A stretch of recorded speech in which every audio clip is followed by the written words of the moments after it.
युद्ध middle east में छिड़ा है। एक अकेले इजराइल के साथ कई मुस्लिम देश एक साथ लड़ रहे हैं, लेकिन उसके लिए भी ओवैसी प्रधानमंत्री नरेंद्र मोदी पर निशाना साध रहे हैं। फलस्तीन में 70% लोगों के घर बर्बाद कर दिए वो जालिम बेंयामिन नेतन्याहू। अल्लाह उसको गारत करे, अल्लाह उसको जहन्नम का कुत्ता बनाकर जहन्नम में डाले। हशर का मैदान यहीं पर होगा, यहीं पर हिसाब किताब मीजान लगाया जाएगा। और जो दुनिया के बड़े बड़े लोग जिनके जमीनों में अल्लाह ने दौलत दी, आज वो गूंगे बनकर बैठे हैं। अरे जालिमों, तुमको और हम सबको अपने अपने अमाल का हिसाब देना पड़ेगा। ओवैसी के इस भड़काऊ बयान के पीछे एक सच्चाई ये भी हो सकती है कि ओवैसी की पार्टी AIMIM और नगीना के सांसद चंद्रशेखर की आजाद समाज पार्टी यूपी की 10 सीटों पर होने वाले उपचुनाव में गठबंधन करके लड़ सकते हैं। और ऐसे में माना जा रहा है कि ओवैसी चुनाव से पहले अपनी सियासी जमीन तैयार कर रहे हैं, ताकि मुसलमानों को बरगलाकर वो मुसलमानों का वोट हासिल कर सकें और दलित मुस्लिम गठजोड़ से अपनी सियासत चमका सकें। Bureau report, Republic Bharat.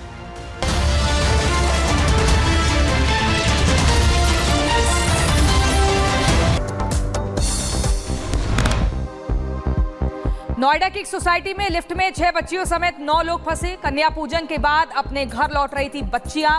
करीब 30 मिनट तक फंसे रहे लोग।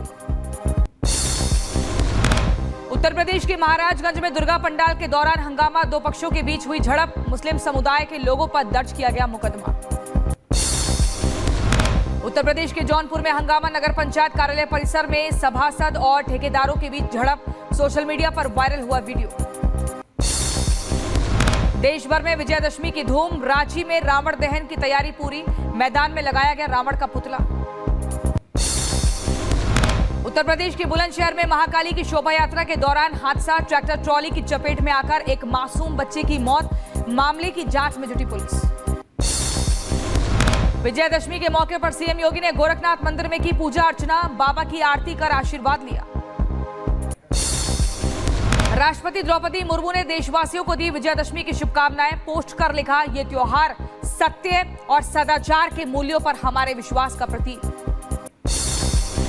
विजयदशमी के मौके पर रक्षा मंत्री राजनाथ सिंह ने दार्जिलिंग में की शस्त्र पूजा। सैनिकों से भी मिले राजनाथ सिंह, तस्वीरें सामने आई। दार्जिलिंग में जवानों से मुलाकात के बाद बोले रक्षा मंत्री राजनाथ सिंह, कहा भारत हर तरफ से चौकस, भारत के आन बान और शान पर आज बर्दाश्त नहीं, जरूरत पड़ने पर सक्षम का शस्त्रों का भी इस्तेमाल करेंगे। साथियों, मैं इस बात का देशवासियों को विश्वास दिलाता हूं। साथियों, किसी भी वस्तु की पूजा करने का यह स्पष्ट संकेत होता है कि जरूरत पड़ने पर उसका पूरी ताकत के साथ प्रयोग किया जाएगा। महाराष्ट्र की रत्नागिरी में हुए बवाल पर बोले बीजेपी नेता नीतीश राणे, कहा जिहादी मानसिकता के लोगों की वजह से हिंदू समाज शांति से नहीं मना पा रहा अपना त्योहार। जब तक ये जिहादी मानसिकता के मुसलमान हमारे देश में रह रहे हैं, तब तक वो हिंदू समाज को ना अपना त्योहार मनाने देंगे। कोलकाता में आरजीकर अस्पताल की घटना पर भी बोले मोहन भागवत, कहा हॉस्पिटल की घटना शर्मसार करने वाली, अपराधियों को संरक्षण दिए जाने की भी बात कही। होने के बाद भी वहां जिस प्रकार से टालमटाल का प्रयास हुआ, अपराधियों को संरक्षण देने का प्रयास हुआ, जो अपसंस्कृति फैली है उसके साथ अपराध और राजनीति का जो गठबंधन हो गया है, उसके ये परिणाम है। गणेश उत्सव के दौरान हुई हिंसा पर मोहन भागवत ने कहा उपद्रव कट्टरपंथ की सोच, कट्टरपंथ को उकसाया जाता है। समाज के स्वस्थ स्थिति की पहली शर्त है सामाजिक समरसता और सद्भावना, इसके बिना संगठन संभव नहीं। पंजाब के फिरोजपुर में बीएसएफ ने की कार्रवाई, सीमा पर हेरोइन और पिस्तौल लेकर आ रहे ड्रोन को मार गिराया। रामलीला मंचन के दौरान हरिद्वार जेल से फरार हुए 2 कैदी, जेल और पुलिस प्रशासन में हड़कंप मचा, फरार कैदियों की तलाश में जुटी पुलिस। उत्तर प्रदेश के सीतापुर में किन्नर समाज ने कोतवाली के बाहर किया हंगामा, मारपीट मामले में कार्रवाई ना करने को लेकर नाराजगी जताई।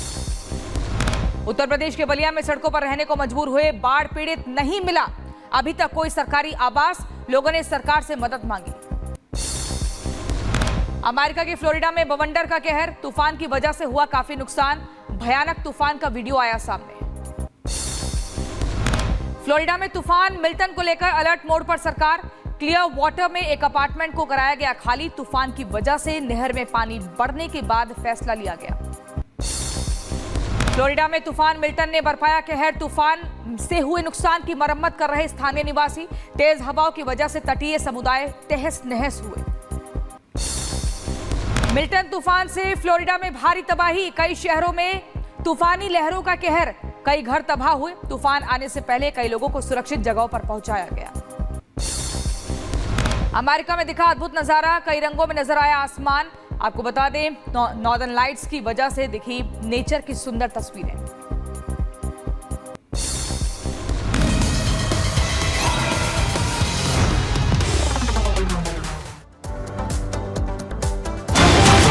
और इसी बीच एक बड़ी खबर आपको बता दें, 17 अक्टूबर को नायब सिंह सैनी का शपथ ग्रहण समारोह। हरियाणा के सीएम पद की शपथ लेंगे नायब सिंह सैनी। प्रधानमंत्री नरेंद्र मोदी शपथ ग्रहण में शामिल होंगे। कई बीजेपी शासित राज्यों को सीएम भी मौजूद रहेंगे। कई बीजेपी शासित जो राज्य हैं वहां के मुख्यमंत्री भी इस शपथ ग्रहण समारोह में पहुंचेंगे जब नायब सिंह सैनी मुख्यमंत्री पद की शपथ लेंगे। आपको बता दें, हरियाणा में बीजेपी ने हैट्रिक लगाई है, तीसरी बार सरकार बनाने जा रही है। 17 अक्टूबर की तारीख ऐतिहासिक तारीख होगी जब हरियाणा में शपथ ग्रहण समारोह होगा बीजेपी का, और बीजेपी की तरफ से नायब सिंह सैनी जो कि मौजूदा मुख्यमंत्री हैं, इससे पहले 56 दिनों का कार्यकाल उन्हें मिला था। एक बड़ी जिम्मेदारी मिली थी जिसे बखूबी उन्होंने निभाया, और अब जीत की हैट्रिक के बाद शपथ की बारी है। 17 अक्टूबर की तारीख का इंतजार है जब वहां पर बीजेपी कार्यकर्ता पहुंचेंगे। जबरदस्त उत्साह दिख रहा है, और जितने भी बीजेपी शासित राज्य हैं वहां के मुख्यमंत्री भी पहुंचकर अपनी उपस्थिति दर्ज कराएंगे। मोदी की सरकार ने एक वक्फ का बिल लाया, और मैं बार बार कह रहा हूं, अगर खुदा ना खास्ता ये बिल कानून बनेगा तो हमारी मस्जिदें छीन ली जाएंगी।